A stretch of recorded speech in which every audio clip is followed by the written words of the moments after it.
మందర ఏం మాట్లాడింది? కైకమ్మ ఎలా బ్లాక్‌మెయిల్ చేసింది? దశరథుడు ఇచ్చిన వరాలేమిటి? రామాయణం కథ మలుపు ఎలా తిరిగింది? పిల్లలందరి పెళ్లిళ్లయిపోయి సంతోషంగా సాగుతున్న రామాయణాన్ని మలుపు తిప్పిన స్త్రీ మందర. మందర ఎంతో ఆదరబాదరగా కైకమ్మ దగ్గరికి పరుగు పరుగున వెంటూ వెళ్ళింది.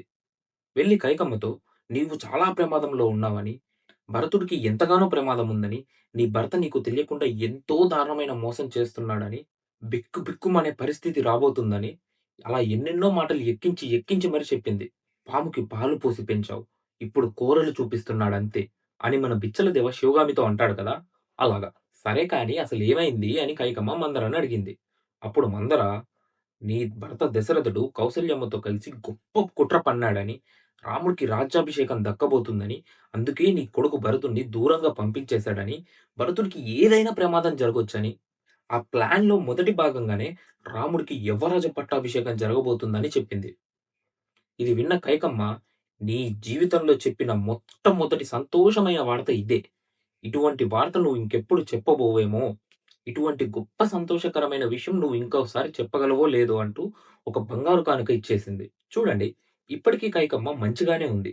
కైకమ్మకి భరతుడంటే ఎంత ప్రేమో, రాముడంటే కూడా అంతే ప్రేమ. అలాగే రాముడికి కౌసల్యమ్మంటే ఎంత ప్రేమో, కైకమ్మంటే కూడా అంతే ప్రేమ. పుట్టింది కౌసల్యకే అయినా, రాముడు పెరిగింది మొత్తం కైకమ్మ దగ్గరే. రాముడిని పెంచుతూ, రాముడినే చూస్తూ, అలానే కాలం గడిపిన కైకమ్మ ఎలా ఉంటుంది? రాముడిలాగే ఉంటుంది. రాముడికన్ని గొప్ప మంచి బుద్ధులు రావడానికి కారణం కూడా కైకమ్మే అయ్యుండొచ్చు. ఇప్పుడు మందర తనకి ఇచ్చిన బంగారు కానుకని తీసి పారేసింది. పిచ్చిదానా! నీ భర్త నీకు తెలియకుండా ఎంతో అన్యాయం చేస్తున్నాడు. నీ సవతి కౌసల్యమ్మతో కలిసి గొప్ప కుట్ర పన్నాడు. రాముడికి యువరాజ పట్టాభిషేకం చేయబోతున్నాడు. భరతునికి ఎంతగానో ప్రాణహాని ఉంది. ఏదైనా జరగొచ్చు. ఇప్పుడు కానీ రాముడు రాజైతే భరతుడు పిల్లలు, వారి పిల్లలు రాముడికి మొత్తం దాసిగానే చేస్తూ ఉండాలి అంటూ ఎంతగానో ఎక్కించి చెప్పింది. నీ తోటికోడలు రాజమాత కాబోతుంది. ఒక్కసారి ఊహించుకో. నువ్వు కూడా ఆమెకి దాసిగానే ప్రవర్తించాలి. నీ కింద ఉంటున్నాను కాబట్టి నేను కూడా ఇంక తనకి దాసిగానే మారిపోతాను అంటూ చెప్పింది. చూడండి, ఇది కూడా ఒక ట్రిక్ లాంటిది. మెయిన్‌గా లేడీస్‌లో వారి తోటికోడళ్ళతో కానీ, అక్క చెల్లెళ్ళతో కానీ, పెద్దమ్మ, పిన్ని కూతుర్ల వాళ్ళతో గాని పోల్చితే వాళ్ళు ఎంతగానో ఈర్ష్య పడిపోతుంటారు. ఆవిడ కానీ ఈమె కన్నా ఒక్క గ్రామ్ బంగారం ఎక్కువ కొనిందా ఇంకంతే. లేదా ఒక విలువైన చీర కొనిందా ఇంకంతే. ఎన్నెన్నో మాటలంటుంటారు. ఎలా ఎత్తి పొడవాలా అని ఆలోచిస్తూ ఉంటారు. అలాంటి వారెవరున్నారో కింద కామెంట్ చేయండి. అప్పటికి కైకమ్మ ఇంకేం మారలేదు. కానీ మందర మాత్రం ఊరుకోలేదు. ఎంతగానో ఎక్కించి, ఎక్కించి పొడిచి, పొడిచి ఎన్నో దారుణమైన విషయాలు మాట్లాడింది. రాజుని దూషించింది. రాజ్య ప్రజలను దూషించింది. రాజ మంత్రివర్గాన్నంతటిని దూషించింది. రాజు భార్యలను దూషించింది. రాముడిని కూడా దూషించింది. ఇలా ఎంతగానో విచిత్రమైన మాటకారిగా మారి, ఎంతో బాగా హిప్నటైజ్ చేస్తుందా అన్నట్టుగా ఎంతో భయంకరమైన మాటలు మాట్లాడింది. ఇలా ఉండగా, ఉండగా కైకమ్మ మనసు ఎక్కడో కాస్త కదిలింది. మనం అంటుంటామే, ఏదో ఒక వీక్ మూవ్‌మెంట్‌లో అలా జరిగిపోయిందని. అలాంటిదనమాట. చూడండి, ఎంతటి స్ట్రాంగ్ పర్సన్ అయినా సరే, ఏదో ఒక చిన్న వీక్ మూవ్‌మెంట్‌లో కంట్రోల్ తప్పుతుంటాడు. అదే టర్నింగ్ పాయింట్. అప్పుడే అతని చుట్టూ ఉన్న నెగెటివ్ ఫోర్సెస్ అన్నీ తన మీద ప్రభావం చూపడం మొదలుపెడతాయి. చూడండి, ఎక్కువ భయపడే వారికే దయ్యాలు ఎక్కువగా కనిపిస్తుంటాయి. ఎప్పుడైనా గమనించారా? కోవిడ్ టైంలో ఎంతమంది తమ ప్రాణాలు కోల్పోయారు? ఎంతో బాధాకరమైన విషయం. కానీ ఒక పెద్ద హీరోస్ ఆర్ పెద్ద సెలబ్రిటీస్ ఆర్ మంచి ఫార్మ్‌లో ఉన్న పొలిటీషియన్స్, పవర్‌లో ఉన్న అధికారులు ఆర్ వరల్డ్ వైడ్‌గా ఉన్న top richest people or top influential or greatest people వీళ్ళందరిలో చాలా మంది 90% వరకు బతికిపోయారు. ఎందుకు? వాళ్ళ స్ట్రాంగ్ మైండ్‌సెట్. అంతటి స్ట్రాంగ్ మైండ్‌సెట్ ఉన్న వారిని ఆరోగ్యం అంత ఈజీగా క్షీణింపజేయదు. వారు ఏదైనా సరే ఎదుర్కొందాం, ఎంతటి కష్టమైనా దాటుకుందాం అనే మైండ్‌సెట్‌తోనే స్ట్రాంగ్‌గా ఫిక్స్ అయ్యి ఉంటారు కాబట్టే వాళ్ళు అలా నెగ్గగలిగారు. వారి దగ్గర డబ్బులున్నాయంటారు అది ఇంకో విషయం. ఎంత డబ్బులున్నా ఆరోగ్యం మన చేతుల్లో ఉండదు. మైండ్‌సెట్ మన చేతుల్లోనే ఉంటుంది. మీరంటారేమో వాళ్ళంతటి గొప్ప స్థాయిలో ఉన్నారు కాబట్టి అలాంటి మైండ్‌సెట్ అలా స్ట్రాంగ్‌గా మెంటల్‌గా ఉండగలుగుతున్నారని. కాదు. వాళ్ళు అంత స్ట్రాంగ్‌గా మెంటల్‌గా మా మైండ్ సెట్‌తో ఉన్నారు కాబట్టే వాళ్ళంత గొప్ప స్థాయికి ఎదిగారు. So, always try to be strong mentally, physically. మీరు బాధలో ఉన్నా, దుఃఖంలో ఉన్నా, ఏడుస్తూ ఉన్నా, ఆ టైంలో ఎటువంటి డెసిషన్స్ అస్సలు తీసుకోకండి. ఇప్పుడు కైకమ్మ కూడా అలాంటి ఒక వీక్ మూవ్‌మెంట్ కాడి నుంచి స్టార్ట్ అయ్యి మెల్లమెల్లగా తన కంట్రోల్ తప్పిపోయింది. ఇప్పుడు మందర మాటలకి కంప్లీట్‌గా మైమర్చిపోయింది. కానీ ఆమె చెప్పినంత మాత్రాన కైకమ్మ ఎలా మారిపోతుంది? అంత ఈజీగా మారిపోతుందా అంటే, అలాంటి వీక్ మూమెంట్ చూసుకొని దేవతలు మనల్ని అలా ఆలోచించేలా చేస్తారు. కానీ దేవతలు మాత్రం కైకమ్మతో అలా ఎందుకు చేయాలి? రావణ సంహారం జరగడానికి. చూడండి, మనకి కూడా అప్పుడప్పుడు మనకి తెలియకుండానే మంచో, చెడో ఏదో విషయం చేసేస్తూ ఉంటాం. అలా చేశామని కూడా గ్రహించం. అప్పుడప్పుడు అది మన తప్పు అని తెలిసినా కూడా కొన్ని విషయాలు చేస్తూ ఉంటాం. మంచి అని తెలిసినా కూడా అప్పుడప్పుడు అది చేయడానికి వెనకాడతాం. కానీ ఎందుకు? అది మన బుద్ధి. దాన్ని మార్చుకోవడానికి ప్రయత్నించాలి. మనం ఎంత స్ట్రాంగ్‌గా ఫిక్స్ అయ్యి ఉంటే, అంత స్ట్రాంగ్‌గా ఒకదాన్ని నమ్మి ఉంటే, మనం అంత డీవియేట్ కాకుండా ఉంటాం. కానీ నువ్వు అదే విషయాన్ని చెడ్డదాన్ని గొప్ప పనిగా నమ్మి, అలానే స్ట్రాంగ్‌గా ఫిక్స్ అయ్యి, ఎంతమంది ఎన్ని మంచి మాటలు చెప్పినా వినకుండా, నేనది నమ్మాను, నేను దాన్నే పాటిస్తాను అంటావేమో. అందుకే రామాయణం చదవాలి. ఏది మంచి, ఏది చెడు అది తెలుసుకోవాలి. అందుకే రామాయణం చదవాలి, లేదా యశ్వంత్ కృష్ణ వీడియోస్ ఫాలో కావాలి. సరే గాని, మందర మాత్రం ఎందుకిదంతా చెయ్యాలి? ఆమెకేం నష్టం? ఆమెకేం లాభం? ఆమెనెవరైనా కించపరుస్తారా? లేదా ఆకాశానికి ఎత్తుతారా? ఆమెకి వచ్చేది లేదు, పొయ్యేది లేదు. బిచ్చల దేవ మాత్రం ఎందుకంతగనం చేయాలి? బాహుబలి రాజు అయితే అతన్నేమన్నా చంపేపిస్తాడా? లేదు కదా! కానీ వారది గ్రహించరు. వారి వారి స్వభావాలు అంతే. మందర ఆలోచన ఏమిటంటే, ఇప్పుడు రాముడు రాజైతే కౌసల్యమ్మ రాజమాత అవుతుంది. అప్పుడు కైకమ్మ ఆమె కింద అన్నట్టు. అప్పుడు ఆమె కింద ఉన్న మందర కౌసల్యమ్మకి దాసిగా మారినట్టే. ఆవిడ ఎలాగో దాసే, ఇప్పుడు ఇంకొకరికి దాసిగా మారడం ఎందుకు? అంటూ ఆమె ఏదో ప్రెస్టీజ్ ఇష్యూ పోయిందనుకోండి. కానీ మందరకు అలాంటి స్వభావం రావడానికి కూడా ఒక కారణం ఉంది. అదేంటో మనం మన లాస్ట్ వీడియోలో చెప్పాం. వెళ్లి చూసేయండి. ఇప్పుడు కైకమ్మ అడుగుతుంది. సరే, అంత గొప్ప మాట నాకు చెప్పావు. ఇప్పుడు నేను దశరథుడిని ఎలా ఆపాలి? రాముడికి రాజ్యం రాకుండా ఏం చేయాలి? భరతుడిని ఎలా కాపాడాలి?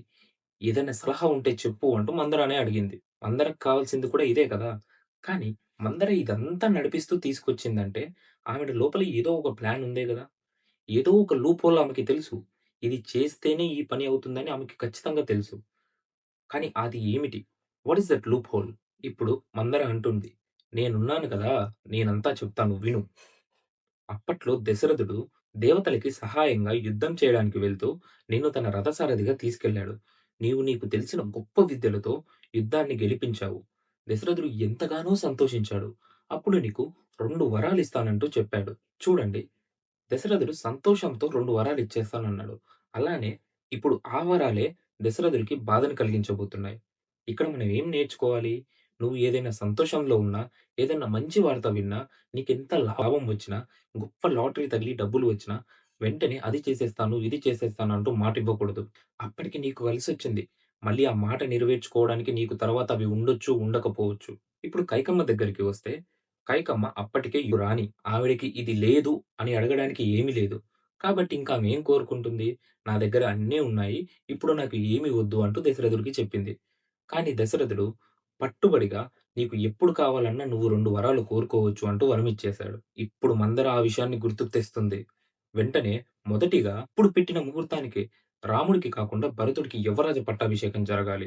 రెండవ వరంగా రాముడిని 14 సంవత్సరాల పాటు వనవాసానికి పంపించాలి. ఈ 2 ఇప్పుడే రేపే జరిగిపోవాలి అంటూ చెప్పేసింది. కైకమ్మకి కూడా అర్థమైపోయింది. ఎలా ఇదంతా నడిపించాలో కైకమ్మకి తెలిసిపోయింది. సరే, మందర చెప్పినంత మాత్రాన కైకమ్మ చేసేస్తుందా? సరే, కైకమ్మ అడిగినంత మాత్రాన రాజు చేసేస్తాడా? రాజు ఏది అంటే అదే గదా శాసనం. అదే కదా నడవాలి. కానీ దశరథుడికి కైకమ్మంటే ఎంతగానో ప్రేమ. ఆమెని ఎదిరించి మాట్లాడడం దశరథుడికి కొంచెం కష్టమే. పైగా కైకమ్మ మాత్రం తక్కువ స్త్రీ ఏం కాదు. ఆమె ఒక దేశపు రాణి. ఎన్నో గొప్ప విద్యలు తెలిసింది. గొప్ప రథసారథ్యం కలది. ఆవిడకి ఏ మాట ఎలా మాట్లాడాలి? ఎవరితో ఎట్లాగా మాట్లాడి, ఎవరిని ఎటువంటి విధంగా మైమర్చాలో ఆమెకి బాగా తెలుసు. దశరథుడి ధర్మానికి ఎలా కట్టిపడేయాలి? ఇచ్చిన మాటని ఎలా గుర్తుకు తేవాలి? ఎలా ఇదంతా నడిపించాలి ఆమెకి ఖచ్చితంగా తెలుసు. చూడండి, కైకమ్మ మెల్లగా మందర మాట వినడం స్టార్ట్ చేసి మొత్తానికే మారిపోయింది. అలాగే మనం కూడా ఏదైనా ఒక చిన్న చెడు విషయం అలా ఒక్కసారి ట్రై చేసి, అలా ఒక్కసారి ఫీల్ అయ్యి వదిలేద్దాం అనుకుంటుంటాం. కానీ ఒక్కసారి ట్రై చేసాం కాబట్టి, ఎలాగో ఒకసారి చేసావు కదా! ఇంకోసారి చెయ్యి అంటూ పక్కనోళ్ళు ఫోర్స్ చేస్తారు. ఎలాగో ఒకసారి చేసాం కదా! ఇంకొకసారి కూడా ట్రై చేద్దాం అంటూ మనము ట్రై చేస్తుంటాం.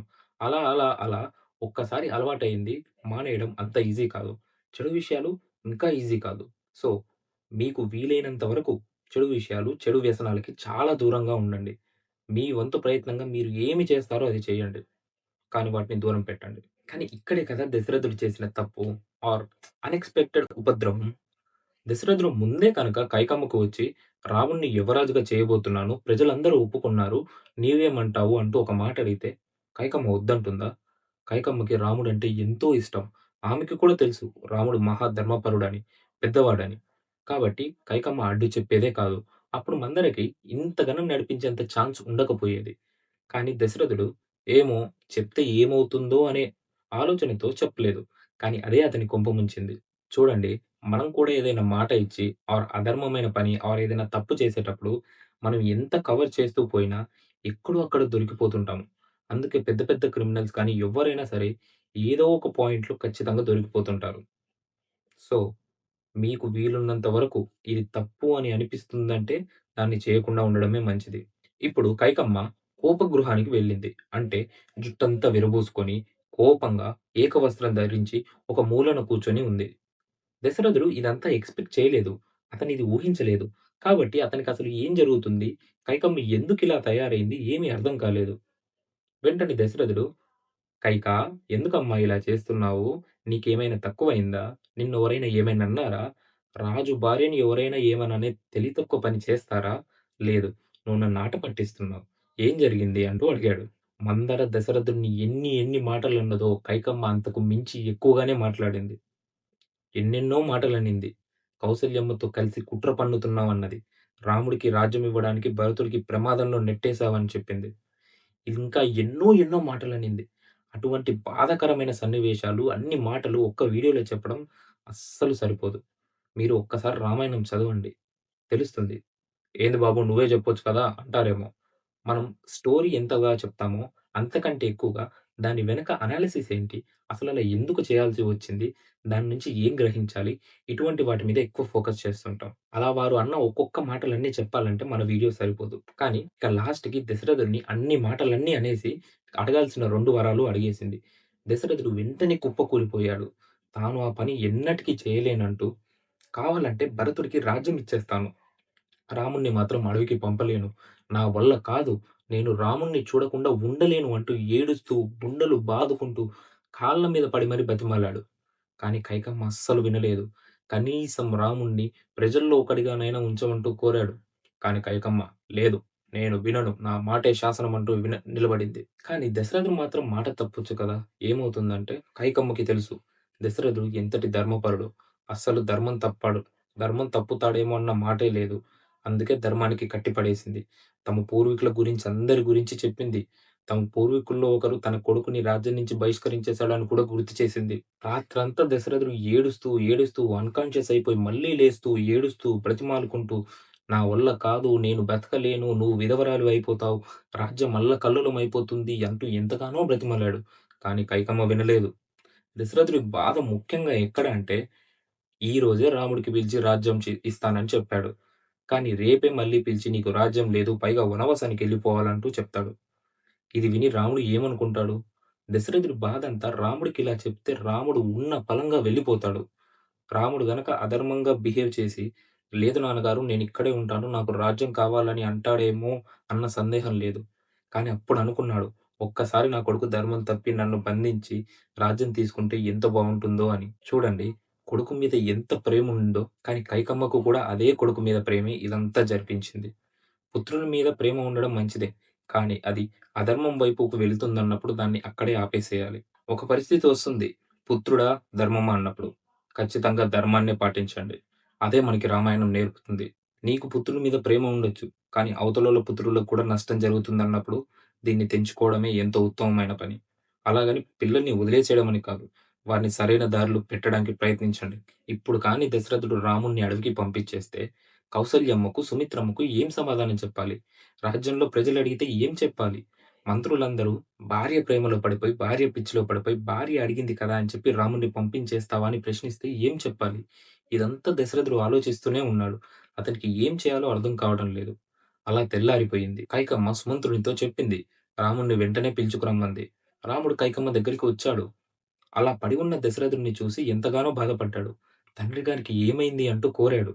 అప్పుడు కైకమ్మ, "ఏం లేదు నాయనా, నేను తండ్రి గారిని తన మాట నిలబెట్టుకోవడానికి తనకిచ్చిన 2 వరాలు నెరవేర్చాలంటూ కోరాను అని చెప్పింది. కానీ అది ఎక్కడ జరగదేమో అని బాధపడుతున్నాడు అంటూ చెప్పింది. ఆమె చెప్పిన సీన్ కరెక్టే. కాకపోతే అది ఆమె పాయింట్ ఆఫ్ వ్యూలో చెప్పింది. చాలామంది చూడండి ఇలా టాక్టికల్‌గా మాట్లాడడం అనేది చాలా కొంతమందికే వీలవుతుంది. అలాంటి వారితో చాలా జాగ్రత్తగా ఉండాలి. వారు ఎలాంటి సిట్యుయేషన్ అయినా వాళ్ళ కంట్రోల్‌లో ఉంచుకోవడానికి ట్రై చేస్తారు. ఇప్పుడు రాముడు అంటున్నాడు, "చెప్పండమ్మా నా వల్లైతే నేను ఖచ్చితంగా చేస్తాను" అంటూ అన్నాడు. అప్పుడు కైకమ్మ తన 2 వరాలు అడిగింది. ఇక్కడ రాముడు బాధపడ్డాడు. కానీ రాముడు ఎందుకు బాధపడ్డాడు? అడవి వెళ్ళాల్సొస్తుందనో, రాజ్యం పోతుందనో కాదు. అయ్యో! ఇంత మాత్రం దానికి తండ్రి గారిని వరాలడగడం ఎందుకు? డైరెక్ట్‌గా నన్ను పిలిచి, "అడవికి వెళ్ళిపోరా రామా" అంటే నేను వెళ్ళిపోనా? ఇంతేనా అమ్మా నువ్వు నన్ను అర్థం చేసుకుంది?